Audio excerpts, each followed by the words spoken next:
بسم اللہ الرحمن الرحیم۔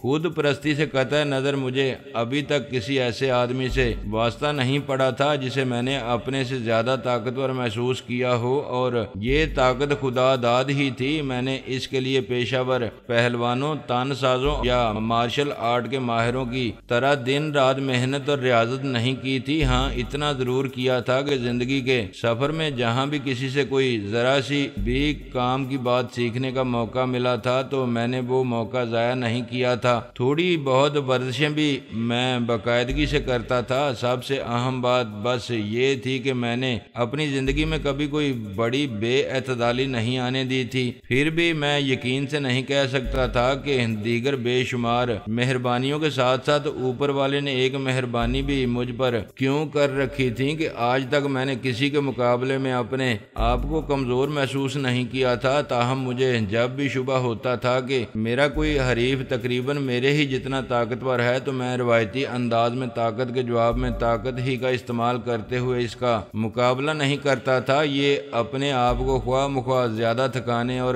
زیادہ جسمانی توڑ پھوڑ کرانے والی بات تھی۔ ایسے موقعوں کے لیے مجھے ایک جاپانی پہلوان سے سیکھی ہوئی چند ٹیکنیکس بہت پسند تھیں۔ ایک طویل عرصے تک وہ پیشہ ور پہلوان رہا تھا۔ مشرقی سٹائل کی کشتیوں میں اسے خصوصی مہارت حاصل تھی، لیکن اور بھی نہ جانے کس انداز کی لڑائی میں عمل دخل رکھتا تھا۔ اور لطف کی بات یہ تھی کہ الیکٹرانکس کی ایک بہت بڑی اور مشہور کمپنی میں چیف انجینئر کے طور پر ملازم تھا۔ یہ محض ایک اتفاق تھا کہ اس کے دورہ پاکستان کے موقع پر میری اس سے ملاقات ہو گئی اور تھوڑی بہت دوستی بھی ہو گئی۔ اس نے مجھے بہت سی کام کی باتیں بتائیں، عملی طور پر کئی گر سکھائے۔ وہ خصوصاً اس میدان میں بہت ماہر تھا کہ طاقتور دشمن کی طاقت کو خود اسی کے خلاف کس طرح استعمال کیا جائے۔ اس نے مجھے سکھایا تھا کہ کس طرح اس اصول کے تحت صرف طاقتور انسانوں ہی کو نہیں، حیوانوں کو بھی شکست دی جا سکتی تھی اور خالی ہاتھ انہیں ہلاک کیا جا سکتا تھا۔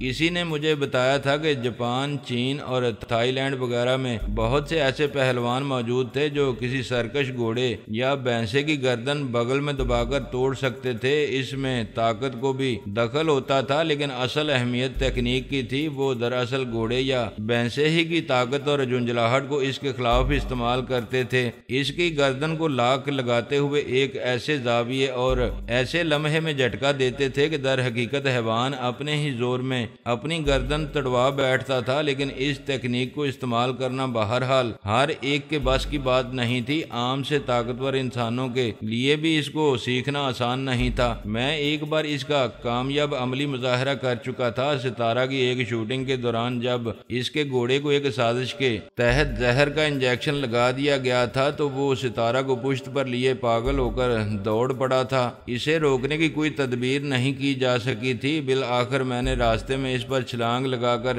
اس کی گردن بغل میں دباتے ہوئے اس پر وہی ٹیکنیک آزمائی تھی اور غیر متوقع طور پر مجھے کامیابی حاصل ہو گئی تھی۔ گھوڑے کی گردن ٹوٹ گئی تھی، لیکن اس موقع پر موجود لوگوں کے علاوہ اگر میں کسی کو یہ بات بتاتا تو شاید وہ یقین نہ کرتا، خصوصاً جب میں 3 پیس سوٹ پہنے اپنے آفس میں بیٹھا فائلیں دیکھ رہا ہوتا تھا، کاغذات پر دستخط کر رہا ہوتا تھا۔ تب تو کسی کے گمان میں بھی نہیں گزرتا تھا کہ میں کبھی لڑائی بڑائی کے معاملات میں ہاتھ بھی ہلاتا ہوں گا۔ یہ سب خیالات بجلی کے کوندے کی طرح میرے ذہن میں لپکے، لیکن یہ موقع ان یادوں میں الجھنے کا نہیں تھا۔ 2 ہاتھ موت کے پیامبر بن کر تقریباً میری گردن تک پہنچ چکے تھے۔ وہ آہنی ہاتھ تھے، یہ میں اچھی طرح جان چکا تھا۔ لاکر روم میں کھلی جگہ بھی بہت کم تھی۔ کمرے کا بیشتر حصہ لوہے اور لکڑی کی الماریوں سے بھرا ہوا تھا، یا پھر درمیان میں کہیں کہیں ستون تھے۔ یہاں زیادہ الجھنے میں زیادہ توڑ پھوڑ کا اندیشہ تھا، چیزوں کی توڑ پھوڑ تو نہیں، اپنی توڑ پھوڑ کا۔ میں نے ایک بار پھر پسپائی کی حکمت عملی اختیار کی، ایک بار پھر ذرا سا پیچھے ہٹ گیا۔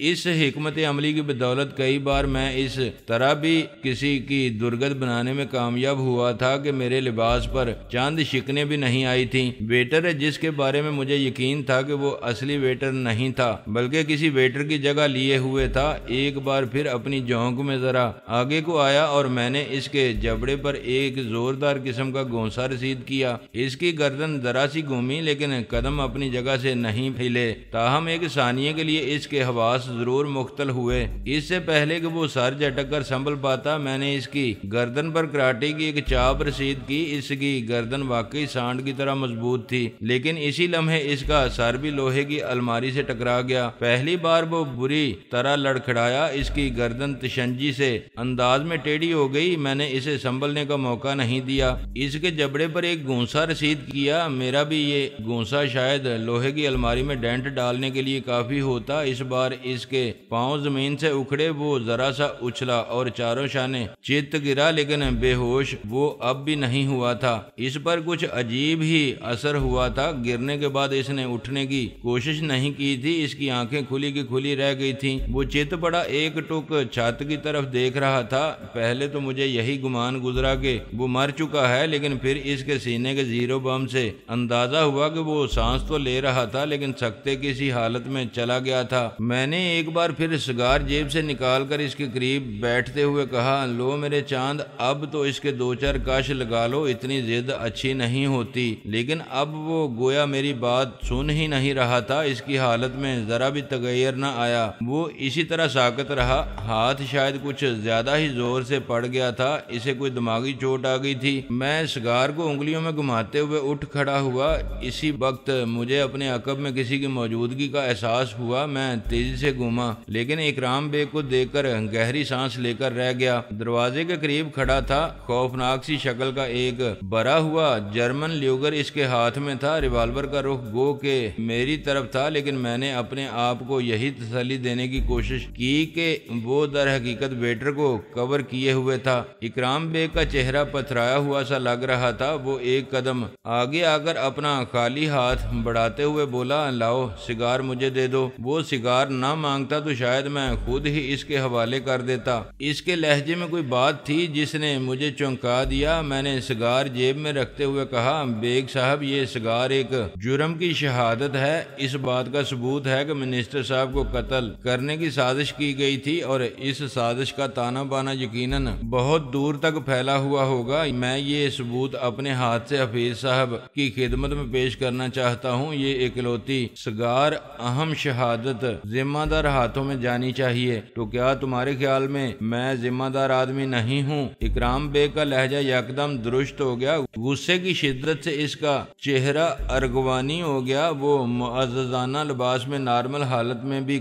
ایک شفاق اور خطرناک سا آدمی دکھائی دیتا تھا، لیکن اس وقت غیظ و غضب کے عالم میں تو پورا درندہ دکھائی دینے لگا۔ میرے اندر میری نامعلوم ساتویں حصہ سرگوشیاں تو بہت پہلے سے کر رہی تھی، لیکن اب جیسے کوئی تیز سی گھنٹی بج اٹھی۔ تمام تر میسر ثبوتوں سے اندیشوں کے باوجود اس واضح اور یقینی انکشاف نے مجھے حیرت کے شدید جھٹکے سے دوچار کیا تھا کہ بھیڑیا تو بغل میں ہی موجود تھا۔ وہ ایک ایسے محافظ کی کھال میں چھپا ہوا تھا کہ کسی کو اس پر شبہ تک نہیں ہو سکتا تھا۔ کیا کوئی سوچ سکتا تھا کہ فارن منسٹر صاحب کا سیکیورٹی چیف ہی؟ لیکن پھر میرے ذہن میں ایسے کئی سربراہان مملکت کی تصویریں ابھر آئیں جو اپنے محافظوں کے ہاتھوں انجام کو پہنچے تھے۔ وہ ماہر مشاق اور مسلح لوگ جنہیں بیسیوں چھلنیوں سے چھاننے کے بعد قابل اعتماد اور وفادار سمجھ کر اس منصب پر فائز کیا گیا تھا، جن کے بارے میں سمجھا گیا تھا کہ حفاظت کا فریضہ ان سے بہتر کوئی انجام نہیں دے سکتا، جن کے بارے میں یقین کر لیا گیا کہ ان کی وفاداریاں شک و شبہ سے بالا تر ہیں، لیکن ایک دن انہوں نے ہی پہلو میں کھڑے ہو کر اپنے آقاؤں کو خون میں نہلا دیا تھا۔ ایسی بہت سی تصویریں تاریخ کے کسی نہ کسی موڑ پر آویزاں تھیں۔ یہ کوئی انہونی بات نہیں تھی۔ ایک سیکنڈ کے شاید ہزارویں حصے میں خیالات کی یہ رو میرے ذہن سے گزری اور میری رگوں پہ میں یک بستگی سی پھیلا گئی، لیکن میں یہ الجھن محسوس کیے بغیر نہ رہ سکا کہ اب بھی اکرام بیگ نے اپنے آپ کو بے نقاب کرنے میں عجلت کیوں دکھائی تھی۔ وہ چاہتا تو ابھی زیر نقاب ہی رہ سکتا تھا۔ میری نامعلوم ساتویں حص اس کے بارے میں سرگوشیاں تو کر رہی تھی، لیکن میں نے ان سرگوشیوں کو واہمہ سمجھ کر پر زیادہ توجہ نہیں دی تھی۔ اکرام بیگ کے یوں یکدم سامنے آ جانے کی وجہ یہی ہو سکتی تھی کہ وہ سازش کو ناکام ہوتے دیکھ کر بہت بری طرح جھنجلا گیا تھا، اور شاید اس نے مجھے ٹھکانے لگا کر سازش کا ملبہ مجھ پر ڈالنے کا حتمی فیصلہ کر لیا تھا۔ میں نے سرد لہجے میں کہا، نہیں مسٹر بیگ، میرے خیال میں تم ایک ذمہ دار آدمی ہو، سازش کے ذمہ دار میں سگار تمہارے حوالے نہیں کر سکتا۔ اس کا چہرہ کچھ اور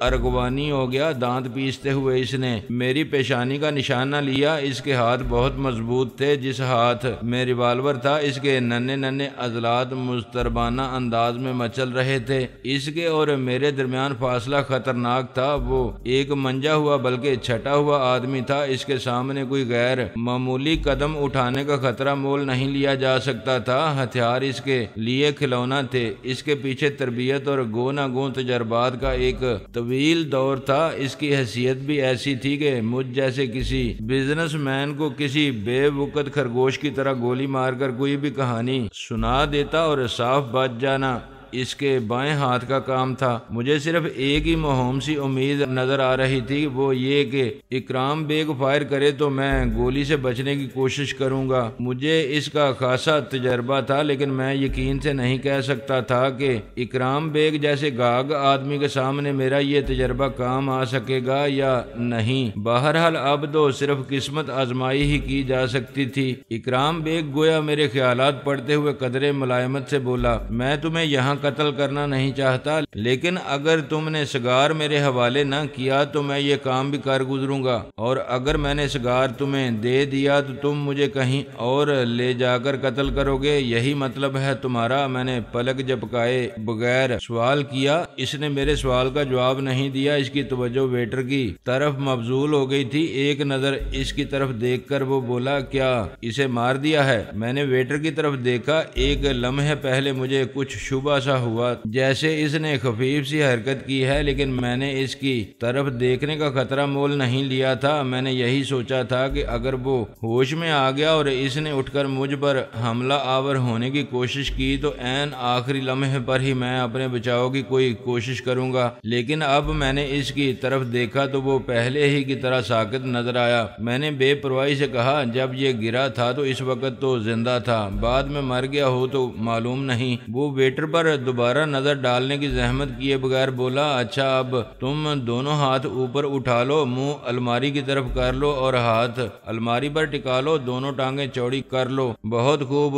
تم تو کسی فزیکل انسٹرکٹر کی طرح ہدایت دے رہے ہو، میں نے احتجاجیہ لہجے میں کہا۔ یہ طنز و مزاح کا وقت نہیں ہے اور نہ ہی میں نے تمہیں کسی بات پر کوئی تبصرہ کرنے کے لیے کہا ہے۔ وہ گھٹے گھٹے مگر غضبناک لہجے میں بولا۔ ٹریگر پر اس کی انگلی کا دباؤ خطرناک حد تک بڑھ گیا تھا۔ میرے اعصاب تنے ہوئے تھے اور میں کسی فیصلہ کن حرکت کے لیے تیار تھا۔ وہ گویا یاد دہانی کے طور پر بولا، تم نے شاید دیکھا نہیں ہے، اس ریوالور پر سائلنسر فٹ ہے اور یہ ایسا سائلنسر ہے جو بہت سے فائروں کے بعد بھی جام نہیں ہوتا۔ اچھا یہ سائلنسر ہے؟ میں نے آنکھیں پھیلاتے ہوئے معصومیت سے کہا، میں تو سمجھا تھا شاید تم نے یوں ہی ذرا ریوالور کی سجاوٹ کے لیے اوپر کچھ لگا رکھا ہے، ذرا دکھانا کیا ہوتا ہے سائلنسر؟ میں نے ہاتھ بھی اس کی طرف بڑھا دیا۔ اس کی آنکھیں شعلے اگلنے لگیں اور اس نے بلا تامل فائر کر دیا۔ گولی میرے بالوں کو چھوتی ہوئی گزری، شاید چند بالوں کی قربانی بھی لے گئی۔ اس میں کوئی شک نہیں تھا کہ اس کا محض دھمکیوں سے کام چلانے کا کوئی ارادہ نہیں تھا۔ ضرورت پڑنے پر شاید وہ کچھ بھی کر گزرتا۔ مجھے یقین تھا کہ وہ تیزی سے حرکت کرتی ہوئی چیز پر بھی نشانہ لگانے میں ماہر ہوگا۔ میں شفاق اور عیار ترین مجرم سے بھی کسی نہ کسی غلطی کی توقع رکھتا تھا اور عام طور پر میری توقع پوری ہو جاتی تھی۔ وہ جس طرح مجھے الماری کی طرف منہ کر کے کھڑا ہونے کا حکم دے رہا تھا، اس سے ظاہر تھا کہ وہ سگار میری جیب سے نکالنے کے لیے خود میرے پاس آنے کا ارادہ رکھتا تھا۔ یہی میں چاہتا تھا۔ وہ کتنا بھی ماہر و مشاق سہی لیکن میرے قریب آ جاتا تو اس کے ہاتھ میں خوفناک ریوالور کی موجودگی کے باوجود میرے لیے امید کی کرن نمودار ہو سکتی تھی۔ یہ گولی صرف خبردار کرنے کے لیے تھی۔ وہ گرایا، میں تمہارے بارے میں معلومات کر چکا ہوں، مجھے پتا چلا ہے کہ تم خاصی خطرناک اور بے خوف قسم کی چیز ہو، لیکن میرے سامنے ذرا بھی ہوشیاری دکھانے کی کوشش نہ کرنا، میرے لیے تم ایک مکھی سے زیادہ اہم نہیں ہو۔ میں نے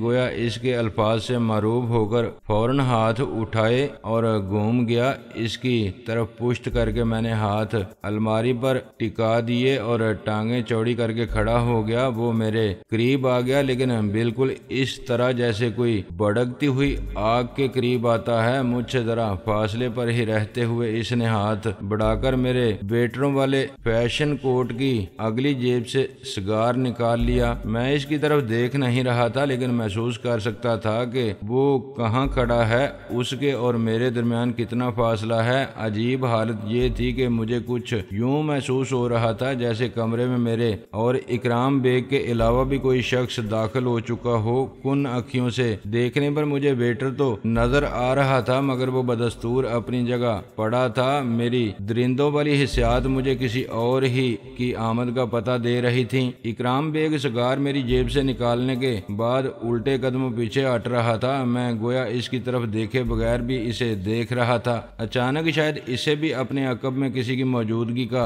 احساس ہوا۔ میں نے اس کے کپڑوں کی سرسراہٹ سے اندازہ لگایا کہ وہ تیزی سے گھوما تھا۔ اس کے ساتھ ہی میں بھی تمام احتیاطوں کو بالائے طاق رکھتے ہوئے تیزی سے گھوما۔ میرا اندازہ درست ہی تھا۔ کمرے میں نذیر خان آ چکا تھا۔ بے آواز طریقے سے کمرے کا دروازہ کھولنے اور اندر آنے میں نذیر خان نے بلا شبہ بڑا کمال دکھایا تھا۔ اکرام بیگ شاید اس وقت میری جیب سے سگار نکالنے میں مصروف تھا، ورنہ میرے اندازے کے مطابق حسیات اس کی بھی خاصی تیز تھیں۔ اکرام بیگ کا ریوالور والا ہاتھ تیزی سے بلند ہوا، لیکن نذیر خان کے مصنوعی ہاتھ نے اسے شکست دے دی۔ میں سوچ بھی نہیں سکتا تھا کہ کوئی شخص اپنے مصنوعی ہاتھ کو اتنی تیزی سے حرکت دینے پر قادر ہو سکتا تھا۔ نذیر خان کے مصنوعی ہاتھ پر چڑھا ہوا دستانہ اگر سیاہ کے بجائے نقرئی رنگ کا ہوتا تو یہی محسوس ہوتا جیسے بجلی چمکی ہو۔ اس نے کچھ ایسی ہی تیزی سے اکرام بیگ کی کلائی پر وار کیا تھا۔ میں نے واضح طور پر ہڈی ٹوٹنے کی آواز سنی۔ ایک بار تو ٹریگر دب گیا، لیکن گولی نذیر خان کو نہیں لگی۔ آواز سے یہی اندازہ ہوا کہ گولی لوہے کی کسی الماری میں پیوست ہو گئی تھی۔ اس کے ساتھ ہی ریوالور دور جا گرا تھا اور اکرام بیگ کا شتیر جیسا مضبوط بازو ٹوٹی ہوئی شاخ کی طرح اس کے پہلو میں جھول گیا تھا۔ اس جیسا مضبوط آدمی بھی اذیت برداشت نہیں کر سکا تھا اور اپنے ٹوٹے ہوئے بازو کو دوسرے ہاتھ سے پکڑتے ہوئے تکلیف سے دوہرا ہو گیا تھا۔ نذیر خان نے مشینی ہتھوڑے کی طرح فوراً ہی مصنوعی بازو سے دوسرا وار اکرام بیگ کی کھوپڑی پر کیا اور وہ ایک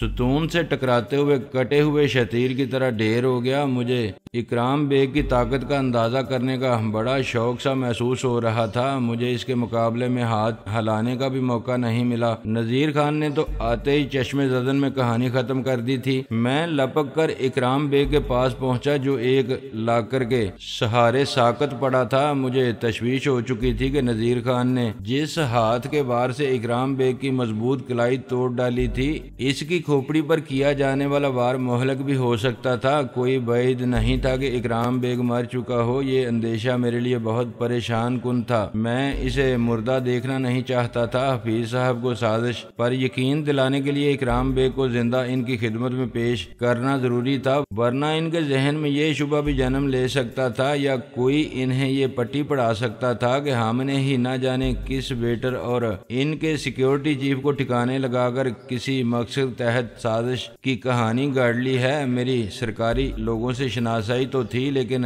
ان سے زیادہ نشست و برخاست نہیں تھی۔ اس کے باوجود مجھے یہ بات اچھی طرح معلوم تھی کہ اس کے گرد ہر وقت سازشوں کو پروان چڑھانے والوں کا حلقہ سرگرم عمل رہتا ہے، اور یہ وہ لوگ ہیں جو گناہ گار کو بے گناہ اور بے گناہ کو گناہ گار یا دن کو رات اور رات کو دن ثابت کرنے میں اپنا ثانی نہیں رکھتے۔ اس لیے میں خود محتاط ہی رہنا چاہتا تھا۔ مجھے تشویش زدہ انداز میں اکرام بیگ کی طرف لپکتے دیکھ کر نذیر خان مسکراتے ہوئے بولا، گھبرائیے مت، میں نے بہت ناپ تول کر مارا ہے، یہ خبیث ابھی مرا نہیں ہوگا۔ مجھے معلوم تھا کہ آپ اسے ہلاک کرنا پسند نہیں کریں گے۔ میں نے جھک کر اکرام بیگ کا جائزہ لیا اور یہ دیکھ کر اطمینان کی سانس لی کہ وہ واقعی زندہ تھا۔ سیلوفین میں پیک شدہ سگار اس کی باسکٹ کی سامنے والی جیب سے جھانک رہا تھا۔ میں نے اسے وہیں رہنے دیا۔ تم بہت صحیح وقت پر آئے نذیر خان، میں نے اس کے لیے اپنے دل میں ایک عجیب سی اپنائیت محسوس کرتے ہوئے اسے آپ کی بجائے تم کہہ کر مخاطب کیا، حالانکہ وہ عمر میں مجھ سے بڑا تھا۔ میں آپ کے پیچھے پیچھے ہی بینکویٹ ہال سے نکل آیا تھا۔ وہ مسکراتے ہوئے بولا، کچھ دیر سے میں دروازے پر ہی موجود تھا اور کی ہول سے یہ سب کچھ دیکھ رہا تھا۔ میں فیصلہ کرنے کی کوشش کر رہا تھا کہ مداخلت کے لیے کون سا لمحہ مناسب رہے گا۔ مجھے معلوم تھا آپ اکرام بیگ کو ڈیل دے رہے ہیں اور جب چاہیں گے اس کی ایسی تیسی کر دیں گے، لیکن میں نے سوچا میرے بھی تو کچھ نمبر بننے چاہیے۔ آخر آپ مجھے اتنی دور سے ساتھ لے کر آئے ہیں۔ تم نے جو بھی کیا بہت اچھا کیا۔ میں نے کہا، میں تو سوچ بھی نہیں سکتا تھا کہ تمہارا یہ مصنوعی ہاتھ اصل ہاتھ سے زیادہ کارآمد ہوگا۔ جی ہاں، اس قسم کے معاملات میں تو یہ زیادہ کارآمد ہے، یہ میرا ہتھیار ہے۔ وہ اپنے مصنوعی ہاتھ کو پیار سے سہلاتے ہوئے بولا،